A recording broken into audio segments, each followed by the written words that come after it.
Hi, everyone. Welcome to our Columbia College Women virtual panel event titled Building a Lasting Brand, the Critical Role of Legal Strategy in Brand Longevity. I'm Lee Colvin, a Columbia College alum and CCW board member, serving as co-chair of the mentoring committee. Today, you'll hear from a panel of experts discussing how in today's competitive landscape, brand protection is essential for long-term success. This insightful panel features industry experts who have served as chief marketing officers, chief executive officers, and intellectual property counsel to both startups and global brands. They will reveal why building a legal strategy from day one is crucial for startups scaling to global success. You will learn how proactive brand protection attracts investors, safeguards brand identity, and builds valuable business assets. Whether you're beginning a new venture or protecting an established brand, this discussion is for you. You'll learn how to prevent costly mistakes, to streamline brand building efforts, and to maximize market impact.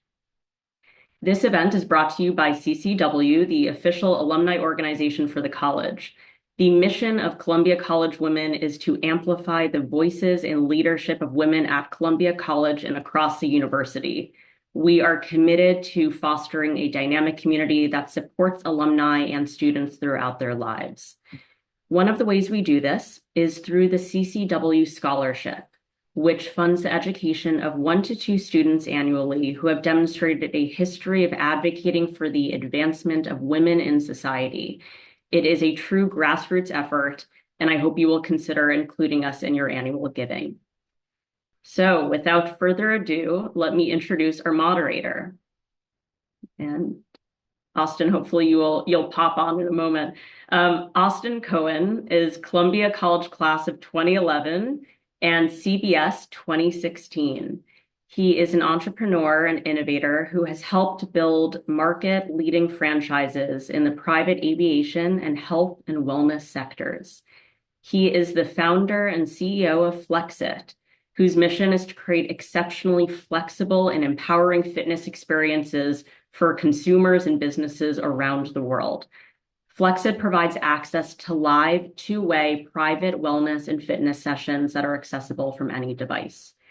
It was named the best app for live training sessions of 2022 by Sports Illustrated, the best budget-friendly coaching app of 2023 by Women's Health, one of the best personal training apps of 2025 by Forbes, and one of the best fitness apps of 2023 by Oprah Daily, and has been awarded rank by Men's Health, among others. Previously, Austin was a partner and founding team member and chief of staff at industry-leading private aviation unicorn Wheels Up, which went public in July of 2021. In 2020, he was named the IHRSA Rising Star, which recognizes the top talent under 35 years old in the fitness industry. He serves as a board and investment committee member of the business school's Eugene M. Lang Entrepreneurship Center. He is a business school summer startup track advisor and adjunct professor of business for the marketing division. Lastly, Austin is also a member of the Columbia College Alumni Association. So over to you, Austin, and let's get things started. Lee, thank you so much for the introduction, and thank you to everyone who's here joining us for this insightful conversation that we have in store. We've got a wide array of folks joining us, from students and interns to C-suite execs at really large companies, top brands. So it's fantastic, and I'm excited to welcome our panelists today. So panelists, if you could join now. And momentarily, the panelists will each introduce themselves. But again, further to what Lee had just shared, I want to overview some of what we'll be diving into today. We have a really exciting session in store. It can be difficult to understand how legal fits in across the spectrum of startup to Fortune 100, across executives, investors, bankers, and today we'll specifically discuss the ways in which executives do and should collaborate with legal in order to protect their brands. It takes a really long time to build a brand's reputation, and that can all fall apart in a matter of moments if not properly managed. So today, you'll hear from fellow Lion alums who are experts in their respective domains to help us to get a feel for how we can leverage legal to let a brand protect its reputation and stand the test of time. So without further ado, and we'll start with Nancy, if each of the panelists could briefly introduce themselves to our audience. Thank you, Austin, and it's wonderful to have everybody in the Columbia community join tonight and with fellow panelists. My name is Nancy Pack. I'm Columbia College class of 1990 and Columbia Business School class of 1995. I proudly serve as the current president of Columbia College Women, as well as in terms of my background, I grew up as a marketer and have been in different size companies in the consumer product goods space, from personal care products to cookies and snacks. I have been the former CEO of Tom's of Maine Naturals products. I've also served as the CEO of Tate's Bake Shop, home of the thin and crispy cookie, as well as CEO of Walden Local Meat, which is a premium subscription-based meat delivery service. I also currently serve on the board of Daily Crunch, which is a fast-emerging, uniquely sprouted nut snack based out of Nashville. Thank you so much. And again, thanks to everyone for being here this evening. Likewise, good evening, everyone.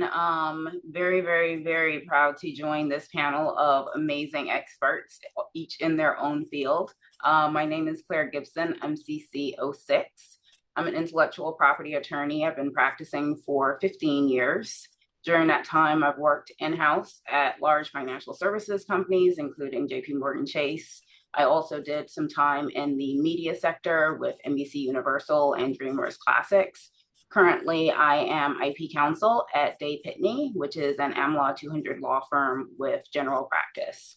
Our IP practice group specifically covers everything from global prosecution to enforcement, nuts and bolts, licensing, any and everything you can think of related to IP, including trademark, copyright, and patent. So I'm very happy to speak with all of you today about making sure you're securing your IP. We'll give Valda a moment to come back and she'll introduce herself. Really, what it takes really to ensure that you protect your brand there. So throughout today's conversation, we're going to use anecdote to help to bring to life the lessons that each of our panelists are going to share. And what's really awesome about your fellow alums that are on the panel today is that each has a different area of expertise. And so hopefully by the end of today's session, you'll have been able to piece together the experiences that they've had across their respective domains to form your view on how you can better tap into legal to protect your brand's reputation. Nancy, let's start with you. You've held an array of CEO positions at quite impressive companies. And I know some of the examples from throughout your career that you can point to. So if you could share through anecdote from the perspective of the CEO, how you've been able to tap into legal, not just as a vendor, but as a real partner, a business advisor that served as an extension of your team throughout your career. Absolutely. Great question, Austin. So, in my view, whether it was earlier in career as a marketer, understanding that legal is a key partner to developing your product, to helping you to develop advertising campaigns, online campaigns, anything related to the core brand and new products that you may be launching. From those early days, I knew that partnership with the legal team, whether it be in-house and or outside counsel, was critical. One, to protect the brand. Two, to help validate and confirm that the claims that you're going to be making about a particular product or broader brand are accurate, and it's not too much of a leap and it's not too weak. So really thinking through, that through a series of collaborative discussions. Sometimes there is push-pull, right? You may want to be bolder in what you're going to say or what you'd like to say in a campaign or about a product, but you need to be really cognizant of what does that mean if you go very bold? What might be some of the risks? Beyond the years that I was in marketing and as I stepped into the CEO and operator roles, that was ever more important, especially when brands are not quite at the global scale and level. A brand is as valuable as that which makes it unique, as many of you know, that it's differentiated and that it has a true sense of purpose in the world that is different from other products and other brands. As a CEO, the first and foremost, beyond the leadership team that I have, first and foremost partner, really as a thought partner and almost a co-pilot, is the legal team. Again, it could be that you have a legal team in-house if you're at a bigger company. If you're at a smaller emerging company, you may have an outside, a consultant, you may have a set of legal, you may work with a firm.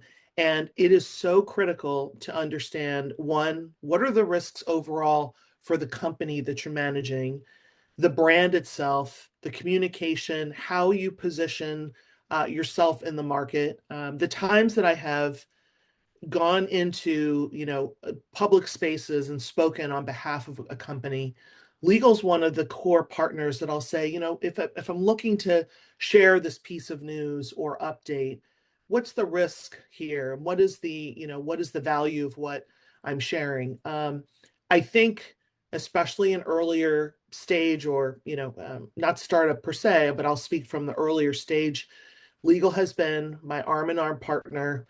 And it is not, let's protect the business and, shield and lock it up. It's more, how do you unlock the most value, understand the risks, and really walk together from an early stage to understand, protect the value of the brand, as well as think of the possibilities and ways that you can expand the brand, that you keep that uniqueness, but you're also, driving business growth together. So I really think of them as my co-pilot, my arm in arm partner.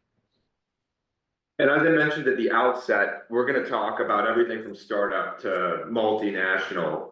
And if you think about the former side of the spectrum, when you're an early stage company and you have limited people on your team, being able to tap into your counsel as an extension of your team, so not just as your lawyer, but as a business advisor who can help you to think through things, who can advise you and strategize with you, is something that most companies and most CEOs are not thinking about, and that I am constantly encouraging both the students that I teach and the founders that I mentor to do. And Nancy, you've seen the same hold true for yourself, right? I took a class at Columbia Business School as a student called Lonely at the Top, and it was taught by the CEO, an ex-CEO of Deloitte. But can you speak to the fact that as a CEO, when there is no one above you, that having a group of people, which includes your counsel, that you can lean on is absolutely essential?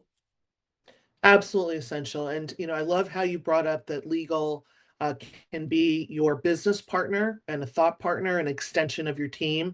Absolutely. There would be, matters that it is certainly how you protect and, maximize the value of the brand and the business that you have. But I've, consulted with and really sat to brainstorm, and any business brainstorming, any strategy session, I've had legal right at the table to think about, okay, if we want to go in, a particular direction, a new channel with the business, what is that going to take? What are the requirements? If you're going to go international, for example, Tom's of Maine and Tate's expanded from the US market into Canada, may not be as familiar with, Canadian guidelines and regulations. I needed to be schooled. I needed to have an arm in arm partner to understand what does it take to expand in that way? What are the risks? What are the requirements? What are, things to think about when you're bringing a brand outside of the, its original market? And it's true. It's, legal has been a key people at the table, really to strategize, brainstorm. And again, it's much more than there's, low, medium, or high levels of risk. It's really, how do we grow this business together? And maybe it's, again, those years early on in career where legal was the very first person that I would go to. It's like, okay, I've got to go to this team and bounce off what are we trying to do here with, let's say, a new product launch. So it's that training in a multinational global company from early on that said, that taught me that partnership is so critical. And then I carried that training and that mindset all the way through from, newly acquired companies to then, let's say, slightly smaller. And now even in the startup snack world, all of that training and that mindset I carry with me. So let's transition for a moment here, and we're going to come back to some of the elements that Nancy teased out. But we've heard IP mentioned a couple times, and I want to make sure that we level the playing field for everybody. So Claire, could you maybe just introduce the concept of IP, define IP and why it's so important at all stages, and specifically including at the early stages when resources are constrained? So IP is short for intellectual property. I realize we've been throwing around acronyms, so it is important that we level the playing field. IP being intellectual property. I like to use the analogy when you think about real estate, real tangible property. Intellectual property is the non-tangible asset. And so more formally, we have registration processes for trademarks, i.e. brands. We have registration processes for copyright, if you think about more creative works, music, art, textiles. And then we have patent registrations, thinking about inventions, whether mechanical, chemical, design, things of that nature. We also have less formal forms of IP, so right of publicity, for example. Anyone who follows sports and is familiar with the NIL, name, image, and likeness. There's no registration process for that, but likewise, that is a form of intellectual property. So if we're talking about in the space of your typical business, every business is going to have some form of branding, some form of trademark that they're using to identify their products or services to their various customers. Now, I do want to differentiate between the name of the business and the actual brand. Those things aren't necessarily the same. If you think about some of the larger ones, Colgate-Palmolive, for example, you might have some synonymous overlap with the name. But if you think about Unilever, which owns pretty much everything, there's a difference there as well. Your trademarks in particular are the source identifier. They're the thing that allows the marketplace, the consumers, to recognize your particular goods or services. And when you think about what that means from the outset, if you're marketing, you're selling a product or service, you want to be recognizable. Nancy talked about being distinct. You want to make sure you're carving out market space. You want to make sure that when people see a particular brand, they associate it with your particular goods or services. Now, startups, yes, it can be difficult because you don't necessarily want to spend a lot of money on the lawyers. They're very expensive for the most part. That said, they're also smaller firms. If you're a smaller company, find a smaller law firm partner. Likewise, there are opportunities there for you to, hey, this is my legal budget. Here's what I want to get accomplished. Can you operate within that budget?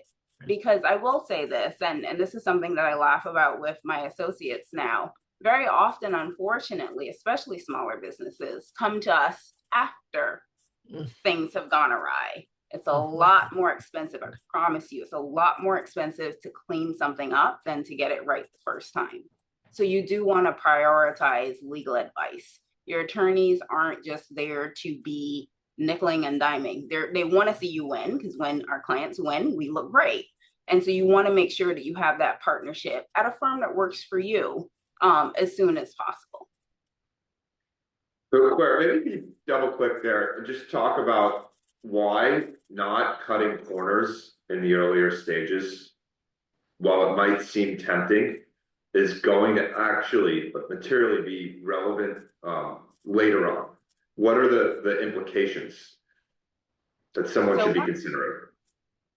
Yeah, so the worst case scenario is that you end up getting sued. And let's talk about how that can happen. When you are, say, starting a new company and you've come up this really genius name and you looked it up on Google or Bing or whatever internet browser, and you think in your mind this is available for you to use, and you're just going to launch it, you're going to deal with attorneys and brand ownership and registration and all of that later on. I have unfortunately been on both sides of this, both defending and being the person sending out the demand letters, situations where those brands were actually not available. It's not as simple as whether the brands look the same. There's a 14-point test for determining whether two brands are similar. And courts look at everything from the target customers to the price point of the goods, to the sound, to the image. It's not a layperson definition of similarity. And unless you've sat through a law school, at least first year class on trademarks, you're not going to have the skill sets necessary to determine whether you're exposing yourself to risk. So that's one. And of course, the obvious outcome is if you're using someone's brand, they're going to sue for trademark infringement. You're not going to be able to get the brand registered. Unfortunately, people tend to find that out after the fact. You can end up having to rebrand. You can also end up having to concede a portion of your profits to that entity for using a confusingly similar brand. So there's a lot of negatives to doing it the wrong way. The other part of it is as well, when you're doing this brand development, you want to make sure that you're actually owning the brand. I tell clients all the time, you don't want to put the donkey before the cart. You want to make sure that you're actually investing in marketing for something that you own. Ideally, what you want to be doing the minute you come up with a brand that you think is, this is what I'm married to, this is what I want to do, at least get a clearance search, at least get a professional clearance search. You want to make sure that it's registerable. You want to make sure that it's something that's distinctive. There's different factors that can preclude you from owning a brand. You don't want to spend marketing money, development money on things that you're not going to be able to own. The other thing that I see very often as well is entities that have 5 years down the line, sometimes even longer, invested in brands that they can't acquire registration for. And likewise, there's so many other entities who also have not gotten registrations that are coexisting in the same marketplace for similar goods and services. So now you've got this cesspool of confusingness where customers can't tell one from the other. And now they're in a situation where they've invested lots of time and money, again, with a brand that they don't own, and they're stuck on the decision of, well, do I rebrand? So there's a number of pitfalls that can happen if you don't do that early due diligence and invest in that early on. It simply doesn't make sense buying domains and marketing material for a brand that you don't own. And Austin, I have an example of that if we have time to come back to that later. So we'll come back to that in a little bit. So we've now established that it's vital for business owners, their executives, specifically CEOs, to stay really close with legal on the subject of IP, and that there's many different touch points across which IP falls and across which IP considerations are going to be vital throughout the trajectory or the arc of a business. Valda, can you talk a bit about brand identity and really help us to bring to life what the actual content is that CEOs are collaborating with their legal on in order to build a brand that has staying power? Yeah, sure. And hopefully my sound is working now. I think I had issue before. I don't know if it's when I talk. You're good. Okay. And so just by way of background, I'm sorry, because I think I cut out last time. So I have experience both in big, global multi-country or multinational CPGs, as well as startups. So Nancy and I worked together many years ago at Colgate-Palmolive when I was starting my career. But to answer your question, there are, and I think Claire mentioned some of this, right? But brand identity, of course, we all think about the word, the logo, right? You think of McDonald's, you see the golden arches.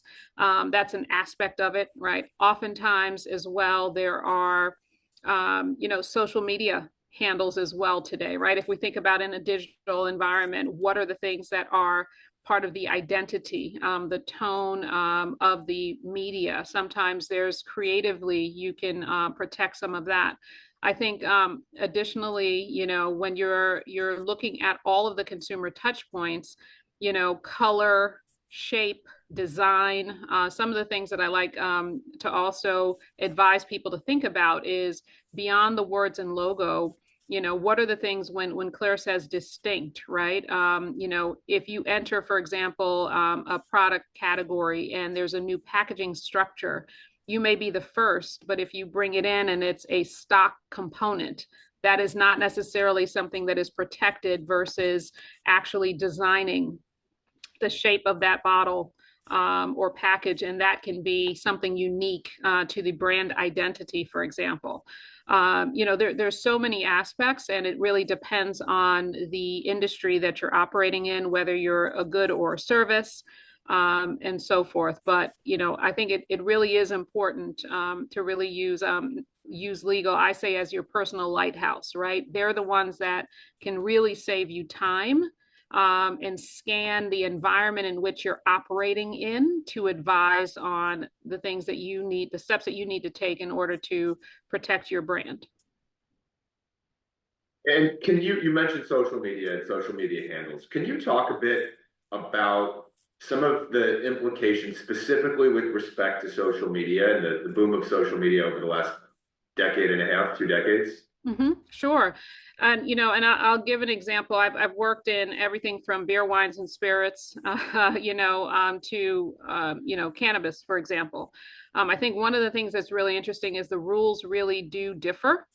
Sometimes they differ not only by state or federal, depending on what the regulations are, but you also find that if you have someone who had that social media handle beforehand, you can DM them and ask, may I have that, please? It's mine.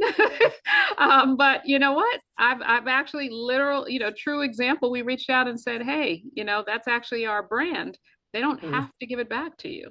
Right. And Claire, you may disagree from a legal standpoint, but if they had that handle for 10 years, right, and you just literally started your company or your brand within the last 6 months, how can you honestly tell this person who's been carrying this handle? So then you have to get creative, right, about how you actually, go about having a presence on social media. What name or handle would you have?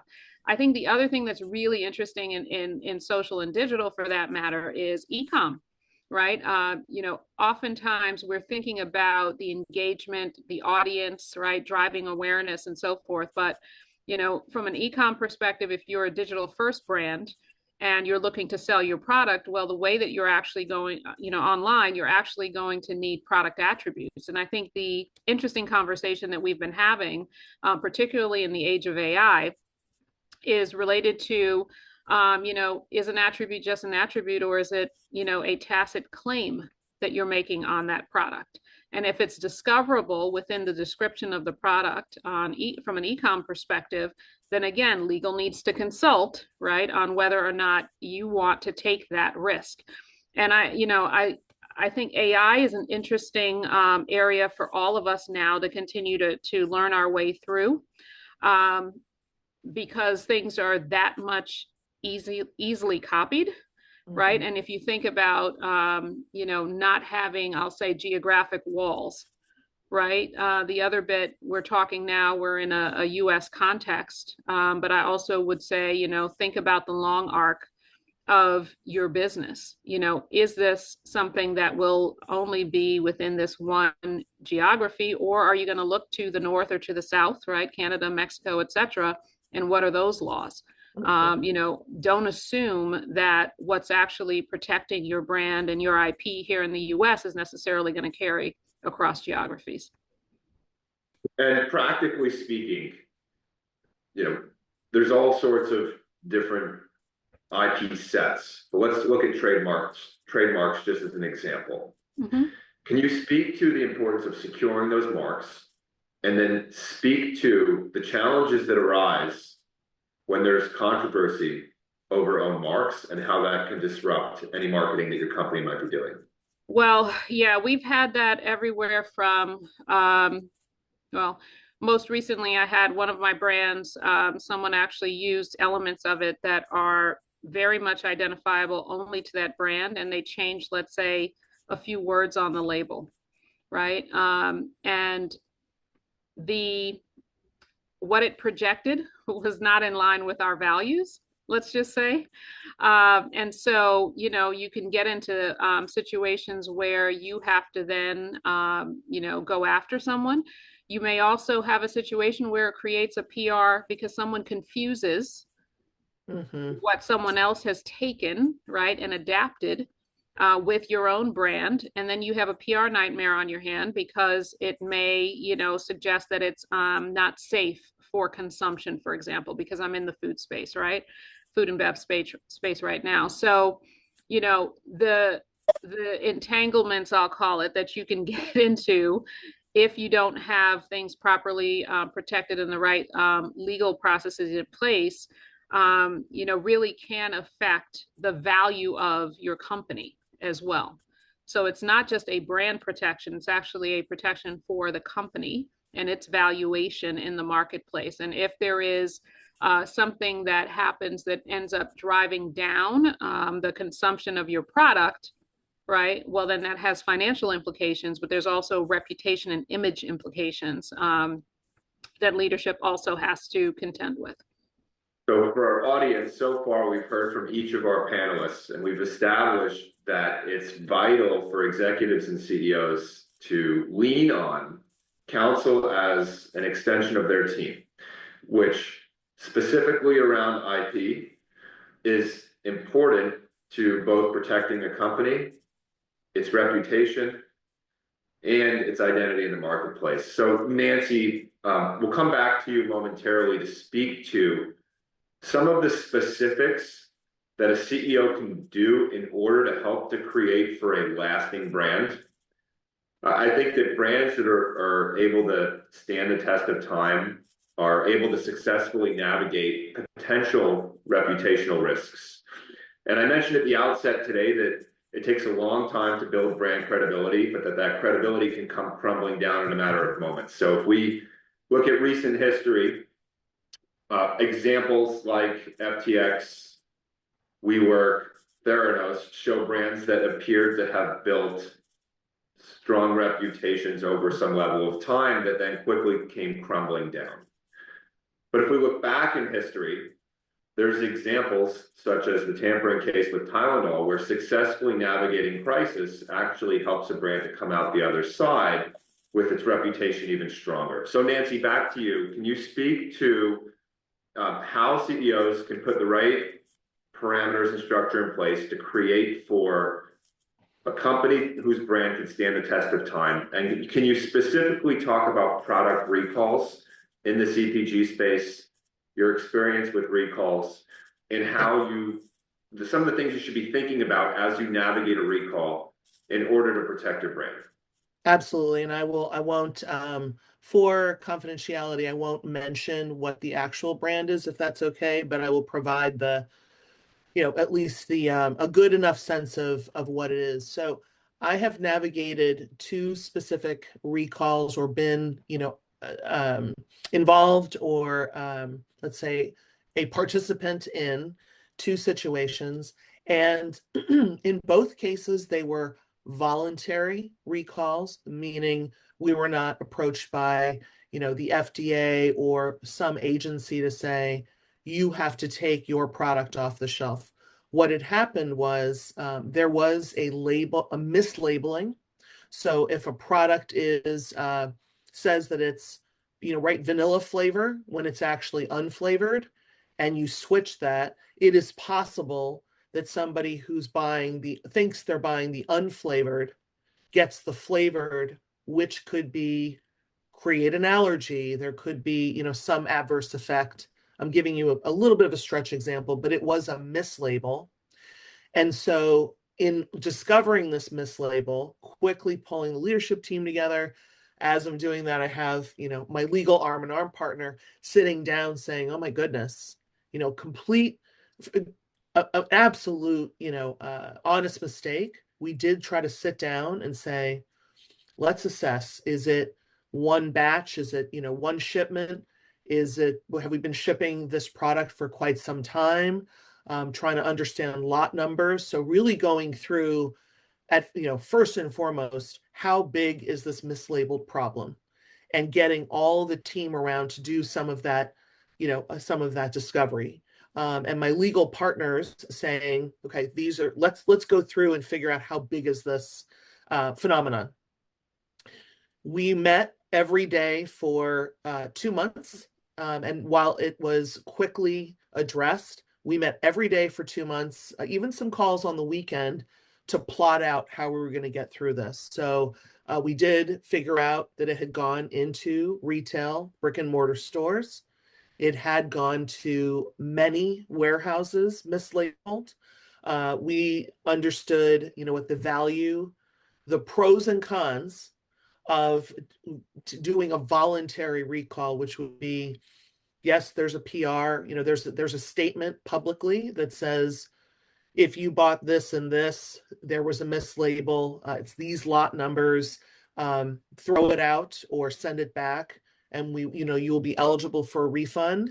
You can imagine with retailers, we had to write letters and say, dear retailer X, this is what's happened. We are going to take the product off your shelf, and we will take back everything in these lot numbers with the mislabel. We will take it back and we will credit you for what you paid us. You can imagine, and there's 10 other dimensions of this, you can imagine how stressful it was because it's lost revenue, it's recouping, right? Paying people back. It is going out publicly to say, we had a mistake, and we were worried about reputation.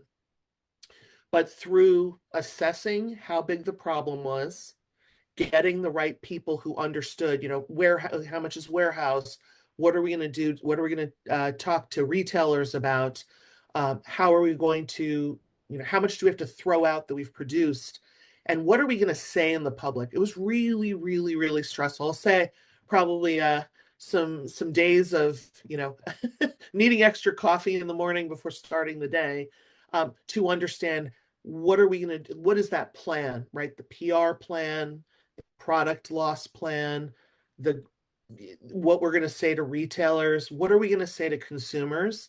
But because we planned it out and I had my legal partners arm in arm saying, all right, this, the risk of not telling the public and telling your customers that this has happened, I don't know if we would say catastrophic, but really against the reputation of this business, really off the ethics of the company. I'm sure there are companies that are like, well, it was a mislabel. The product itself isn't harmful. If you got the one that has the fragrance, it's all right, or that flavor. No one's going to, it's safe. The product is safe. So on the one hand, you could say, it's not, someone might be tempted to say, this, it's already out in the market. It's already on shelves. But, I felt the pressure, and I did get the real insight from my legal partners. And you can imagine also leadership was, stressed because it was a lot of money to pull back, and it was a lot of sales lost. But the bigger loss would have been if we didn't do something, if we didn't act quickly, and if we didn't carry out the voluntary recall and go out into the market. And I have to say, we came out the better. One, understanding as you do the labeling, like, did we need to put in one more step so that wouldn't happen again? Did we have the right checks and balances in place? Triple checking, right, label to product. And we did add a couple of steps that made it less possible for that to happen again. We came out the other side. Consumers wrote us emails and letters. Thank you for letting me know. My daughter has a major, allergy to any fragrance. If you had put this, if we didn't find out, like, she could have had a major reaction. So I was like, oh my goodness, this is, protecting the brand, certainly, but like health of people. There's a second example. I won't go through all of it because it is similar. In this case, well, slightly differently. In this case, there was a safe, I'll say, foreign matter that appeared as an ingredient in something. And it was discovered again, product has gone out into the market. Tested products were safe, but because there was this thing that appeared in one of the key ingredients and you don't know how much of this thing is there, it doesn't matter that it's safe. So again, went out into the market. I was not running this business, but I had to partner with someone who did. Again, legal right at the table. What are the risks of not going out there? And it's just one piece of something. No, it was a really big deal.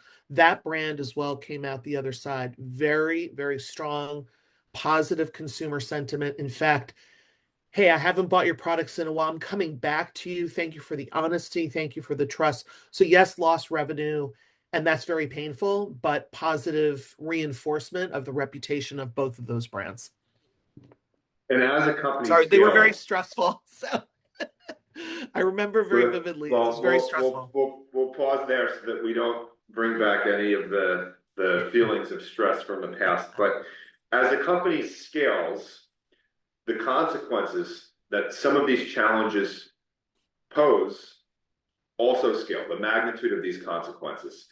At the same time, if brands are able to successfully navigate these challenges, their brands, just like with Tylenol, can come out stronger. So Valda, can you talk to how a company is able or goes through the motions for making decisions about how and where to enforce the IP that they own or to defend the IP that they own? Yeah, before I do that, I just wanted to share a similar or an example on what Nancy was just speaking to, because I think it can be a positive as well, if you don't mind, because it came to mind. And I remember in early days, Nancy, same company we worked for, legal and R&D together. I was just, when you think about who key partners are, there's almost something that you can do proactively to set strategy for a brand.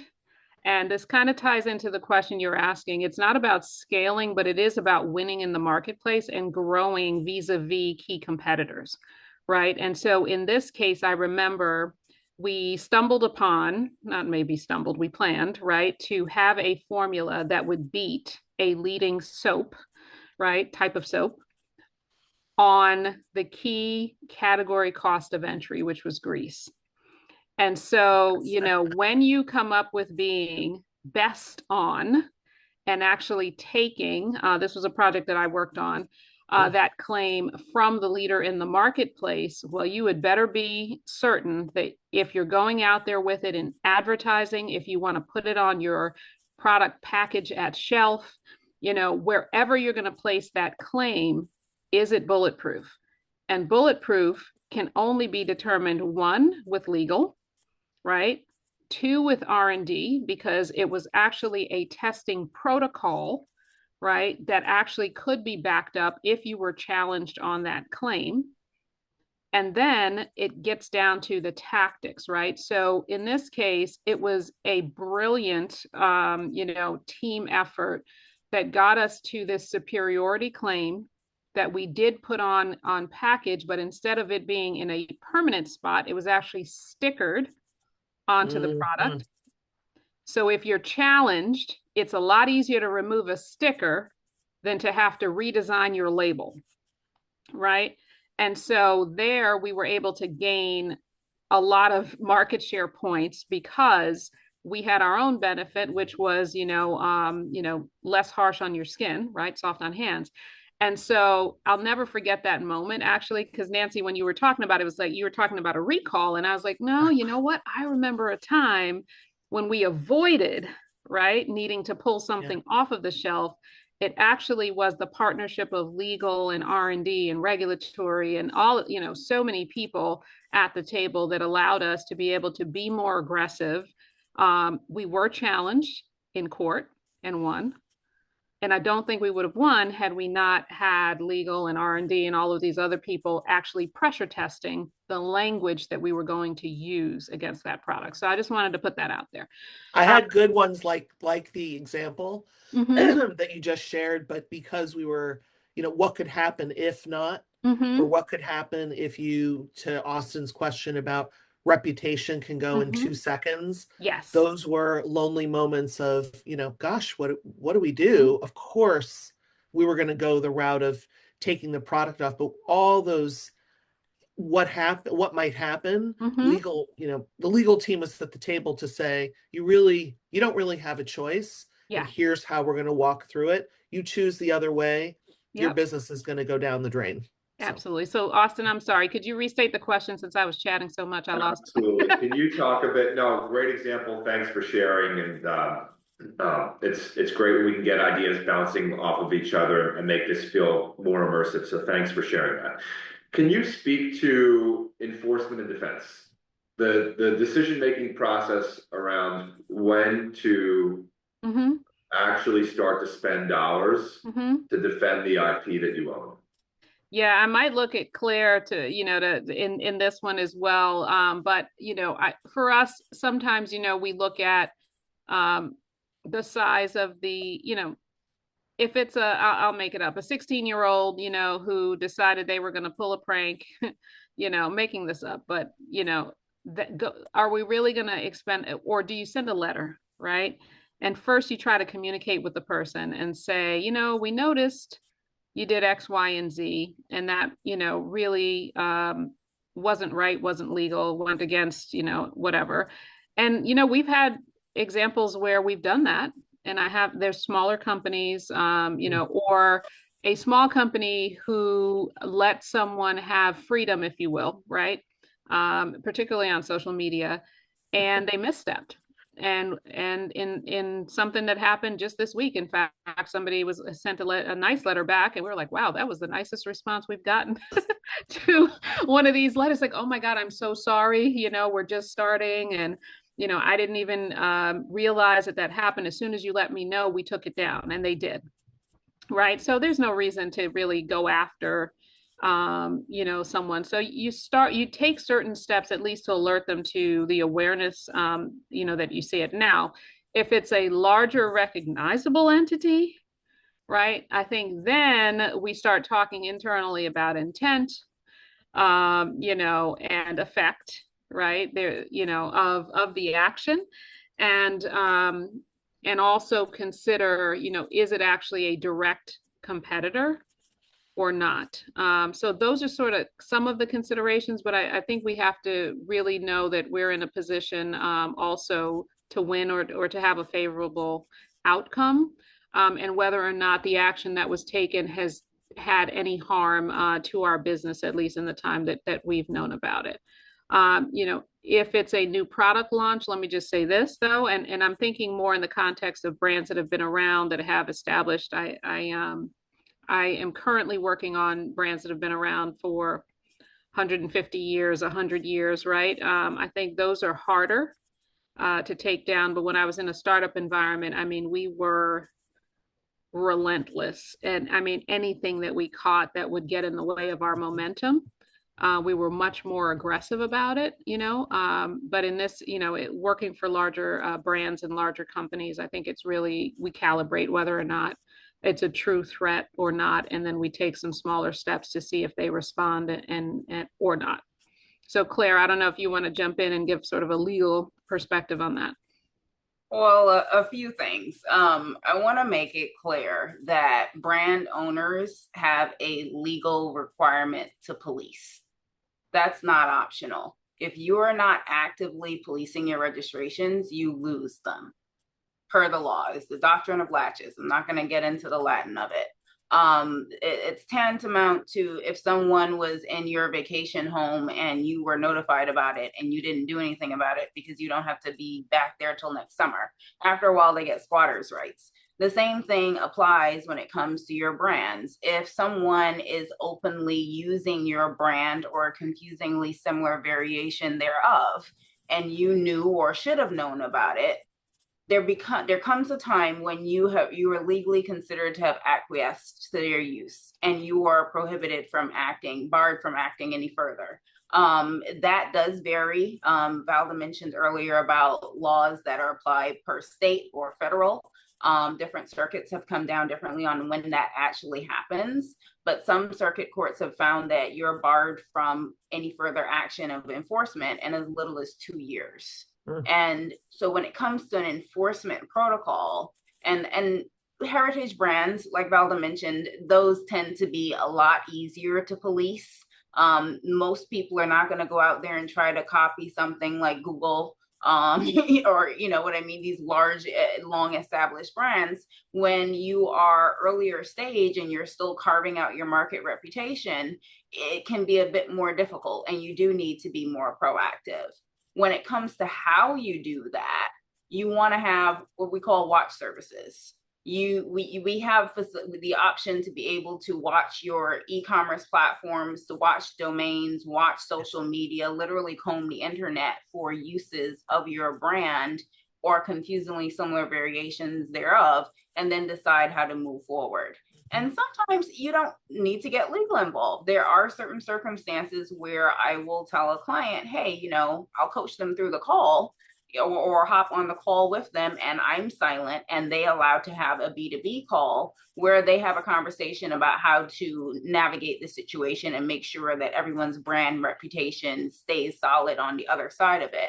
There are other circumstances where, yeah, we need to pull out the hammer and start whacking at folks. And that can look like, you know, demand letters. I spend a lot of time having things pulled off of social media.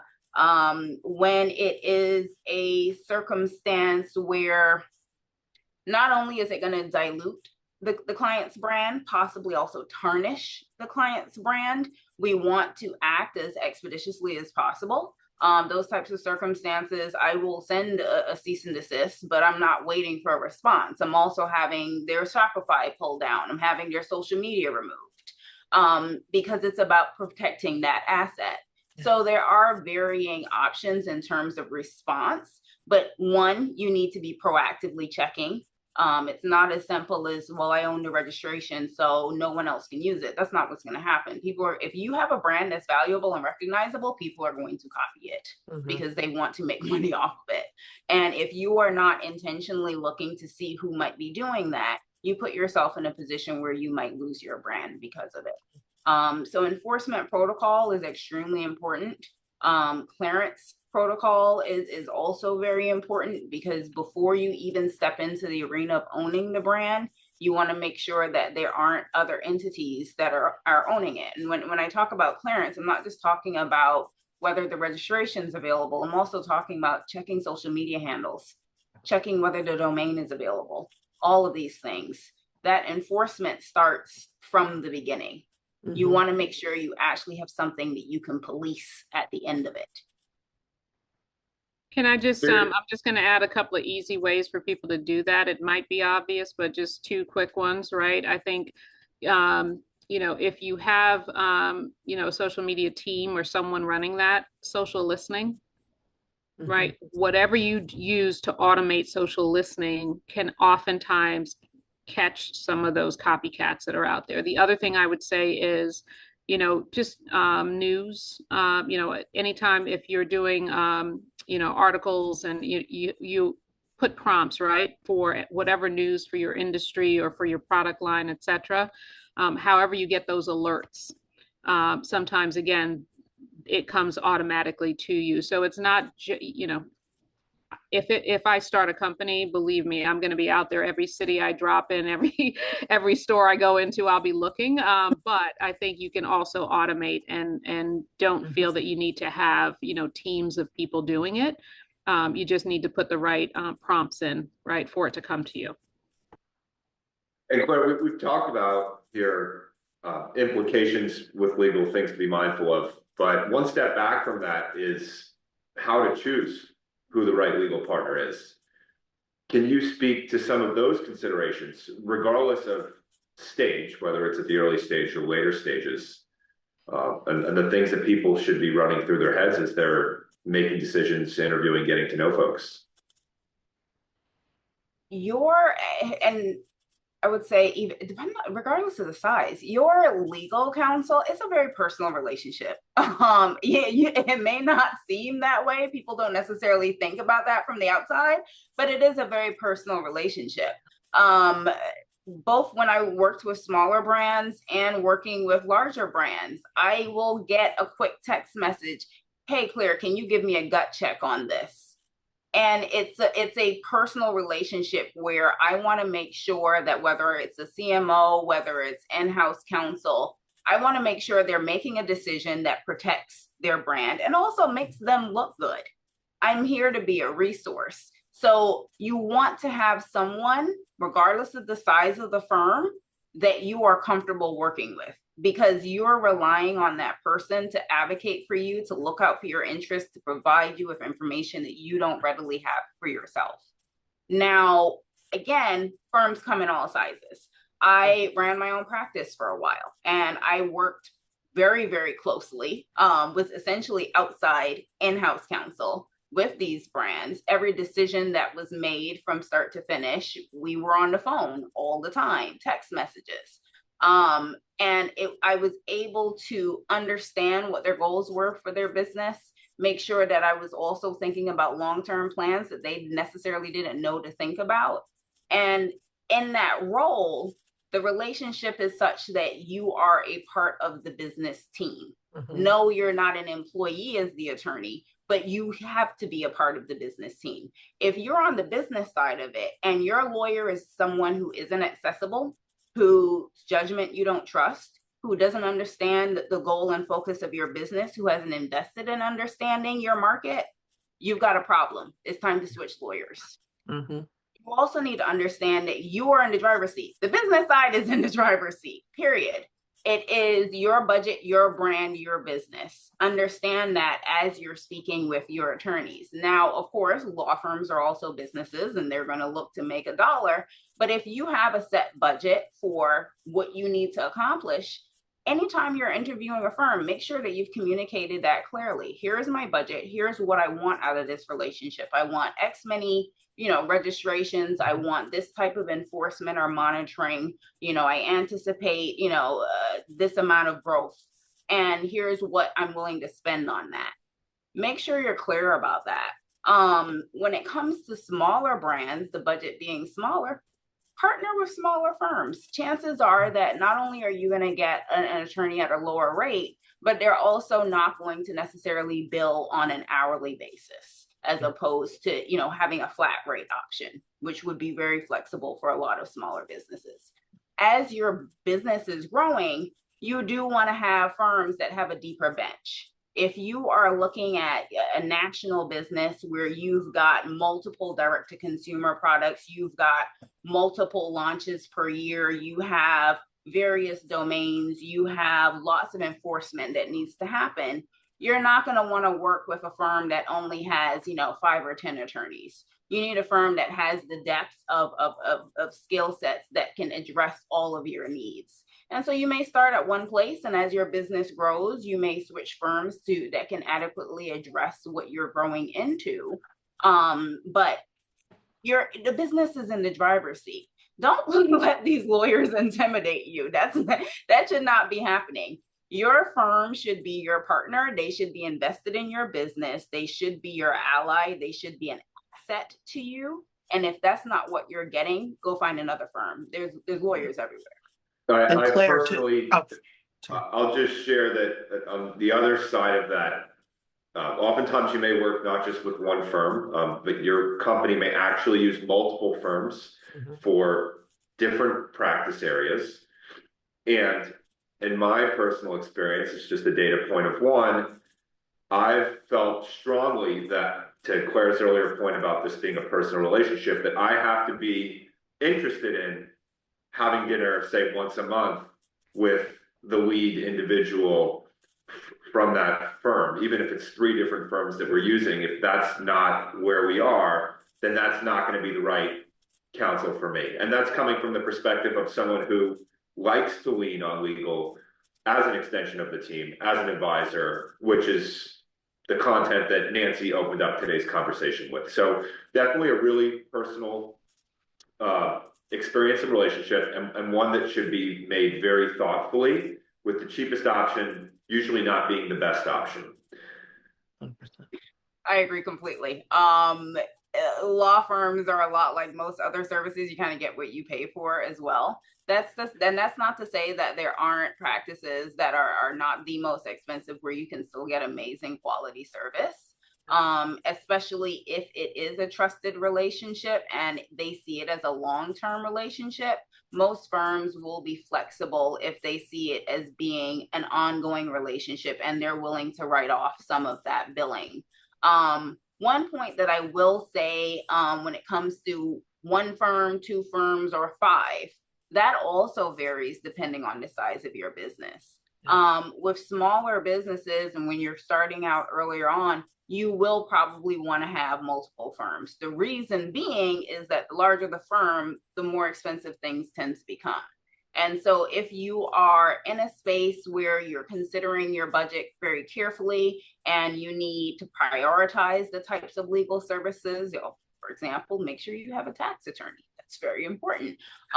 You want to make sure that, you may be able to get a solo practitioner for IP, but you want to have a more robust firm for your tax, legal tax advice, for example.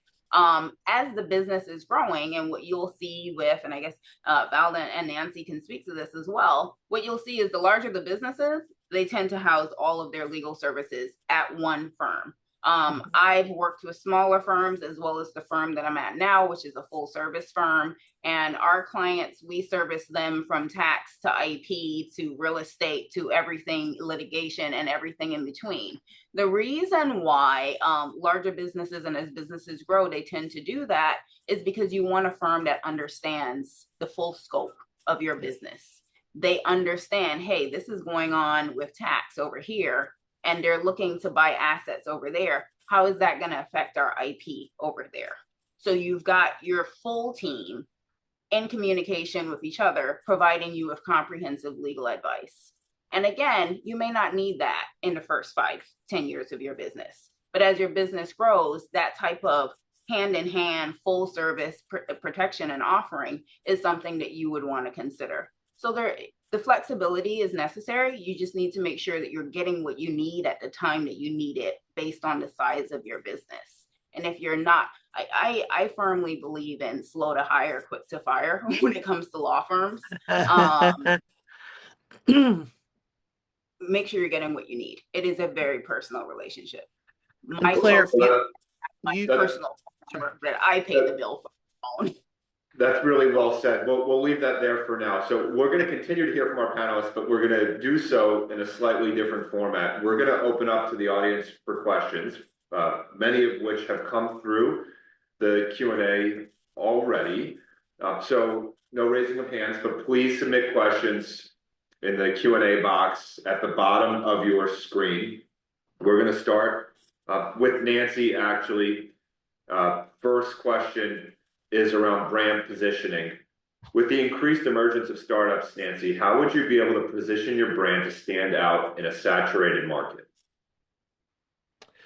I think that, especially seeing some of the emerging brands, I think it is, critical in the beginning to say, what is the need that this brand or this business is trying to fill? Is there a gap in a particular market or particular industry? If so, can the product that you're thinking about or the business that you're thinking about fill that gap such that, and Claire referenced it, Valda referenced it, so that you're distinct? And is that gap that you're filling or that need that's not being met yet, is that a big enough business idea where you can, develop your product? I mean, it has to taste good. I mean, it has to actually work or taste good. But who are you going after? Because I think if you try to go after saturated categories with 2 or 3 big players and you sound the same or you sound similar, it's going to be really hard to get into the shelf, getting retailers to support you. So we think about, or we talk about with earlier stage brands, okay, this sounds like a great idea, or you've launched some products, you've been successful so far. Who are you trying to serve? Is this a family food product? Is this a product for, for younger generations? Is this for, is this a performance product? Is this something that's an indulgent product? And why should you exist beyond, the sleepy category? And in very large, I'll give you an example. I love this example. In the vitamin and supplement world, if you think back, I can't tell you how many years, but vitamins and supplements have been, they had been tried and true, have a sort of a traditional look to them. They're full at shelves. You go to any, right, your pharmacy or drugstore, there's just shelves and shelves and shelves of vitamin D and vitamin C, and there's 2 or 3 brands. And it's kind of, you feel like, oh, I feel like I need to take vitamins. I'm deficient in this and iron and all of that. And along comes, I'm going to say the name, along comes Ollie. And I did not ever work with Ollie, but Ollie completely disrupts the supplement and vitamin category. It's fun. They're gummies. They taste good. The packaging's bright. And it's more about health and wellness, not you're deficient in iron or something else. So, if you go back and say, could you possibly disrupt such a big category with 2 or 3 brands that have been out there in the market? You can, because what they found is we need to make this category fun so people will, be compliant or have a higher likelihood of taking care of themselves.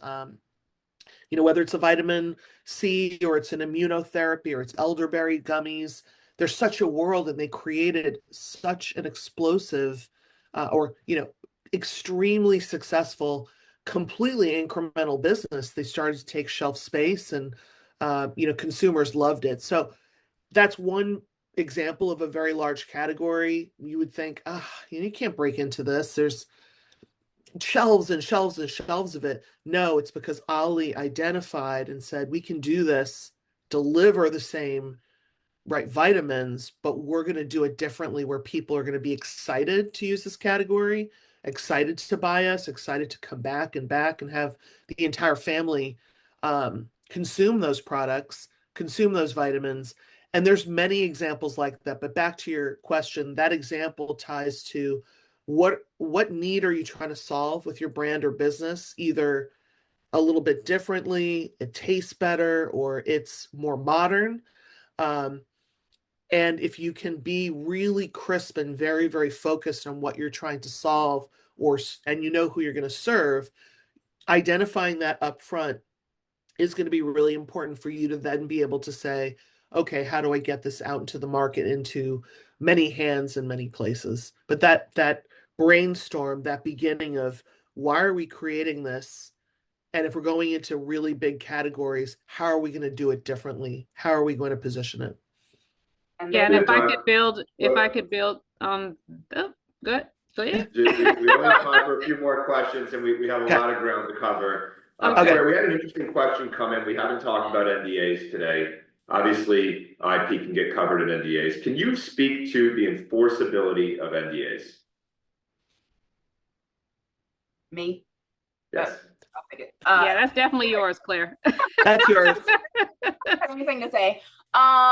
Very important, especially important for areas of IP that can't necessarily be registered.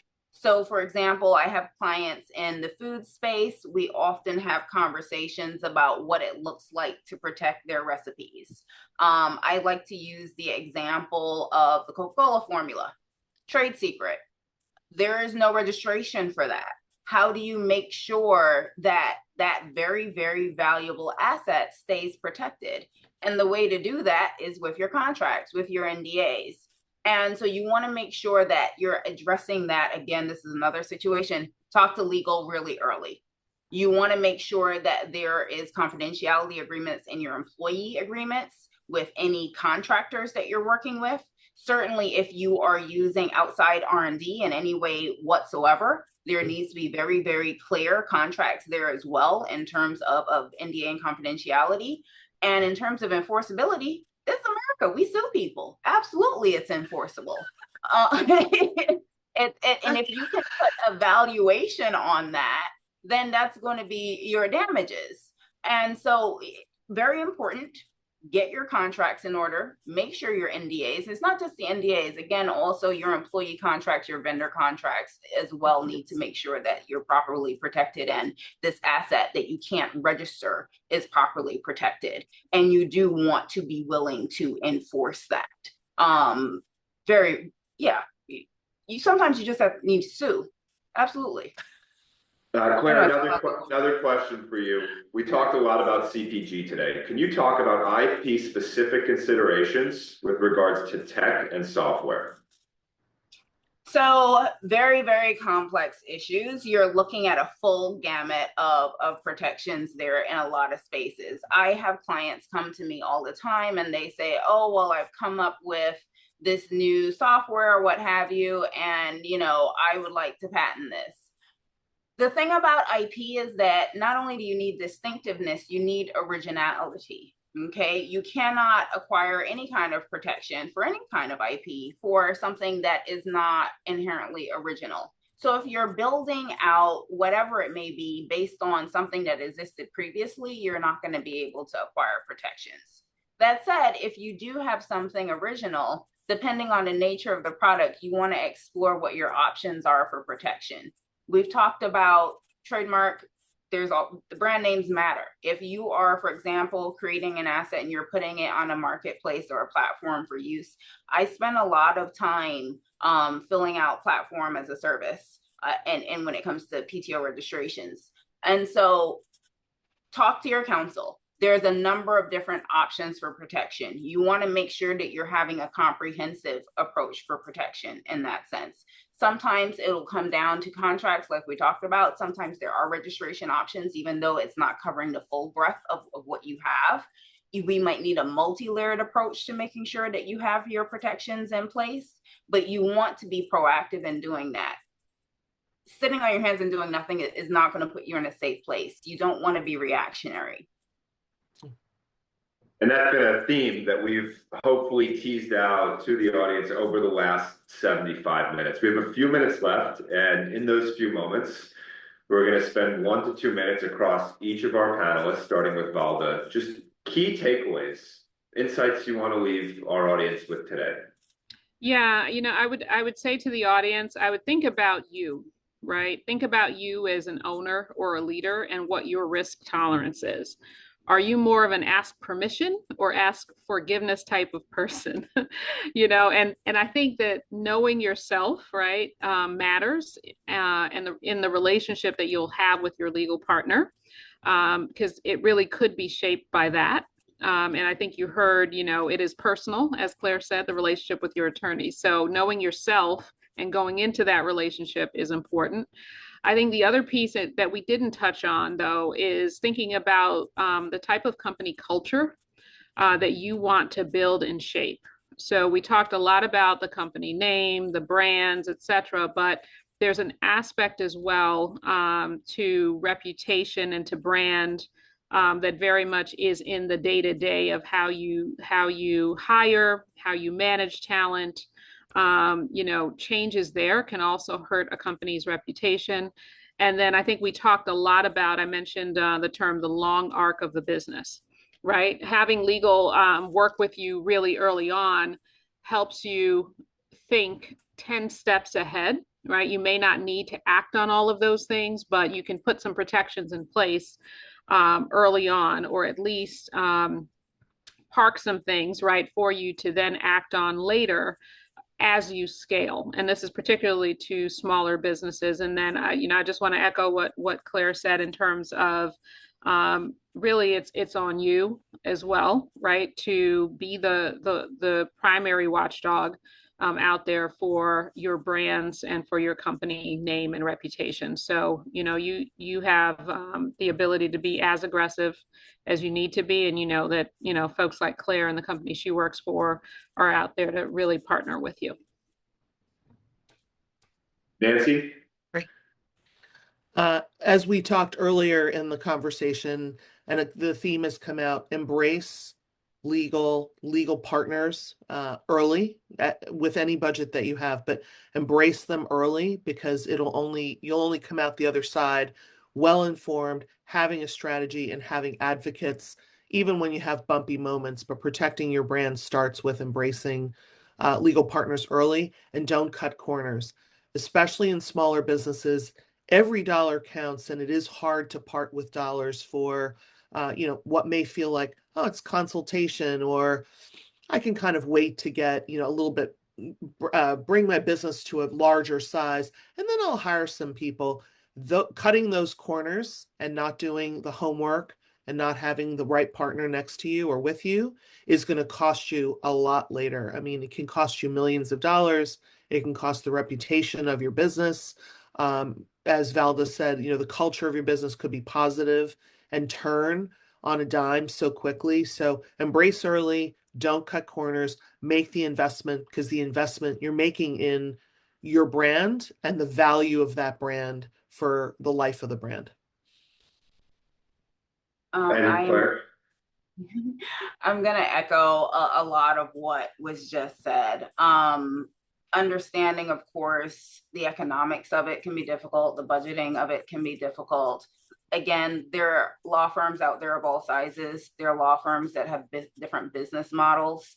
Understand the difference between an hourly billing model, a subscription model, a flat rate model, and find the legal partner that is willing to work with you and that can meet your needs. Being reactionary is, like, there are certain circumstances where it literally hurts me to explain certain things to a client. We don't actually enjoy delivering bad news. But I have sat on many a call with businesses that, they've grown and now they're like, oh, let's go talk to legal. And here's the 50 things that we're going to need to fix. And this is how much it's going to cost. And quite frankly, it might be cheaper for you to rebrand. And they hate hearing it because they've invested so much time and energy. But if, for example, it's a situation where they did not do proper clearance before they adopted this brand, and we're now 5 years in and they've exploded on social media somewhere, and they're like, oh, let's go do brand protection. But there's 10 other entities out there, 5 of them were there before you. We're in a situation where either you're buying them out or you're rebranding. And so, again, there's a variety of different options. The only thing I will say is do not go to the trademark mill people on the internet where they file 50 applications for 10 cents. Don't do that. But go find an actual experienced attorney who is of the skill set that you need, whether it's IP, tax law, what have you, and they can give you the advice and partner with you at a price point that helps you. Be in a position where if you are opening a business, before you even launch your brand, you should have made sure that that was cleared and available. Because if it's a circumstance where you go to market with this, you don't own it, you don't know whether there's confusingly similar brands out there, you're exposing yourself to liability from day one. Be proactive. It is a very, very high risk to be in a reactionary position. So in closing here, there's 2 things that I can highlight. It's first that we've heard over and again how important legal is to have as an extension of your team. And we probably all know folks who might share stories about how they don't want to deal with their attorneys or their attorneys give them a difficult time. But in reality, attorneys actually serve the vital function, in addition to the core work that they do as vendors, of participating as actual teammates of your company. And the second being that while we talked about a lot from multiple different perspectives today, much like everything else in business, none of what we discussed today is black and white. Every company and every situation is all so different, and there's so much nuance to everything that we've been discussing. And so what I hope on behalf of our panelists in the college today is that this conversation has shifted your lens, or the lens from which you all look at the role of legal in regards to how an executive is seeking to build a lasting brand that stands the test of time. And with that, again, thank you to our panelists. Thank you to the college and the Alumni Association, and I'd like to welcome Lee back to take us home. Thank you, Austin, Claire, Nancy, Valda, for this evening's conversation. Your insights, your words of wisdom, anecdotes were incredibly practical and invaluable. So a big thank you to all the alumni, students, friends in attendance. Again, if you wish to stay or get involved with the college community, or you have any questions about how to make a gift in support of the CCW scholarship, please reach out to us at ccwomen@columbia.edu. Again, thank you for spending part of your evening with us. Take care, and we hope to see you at the next event.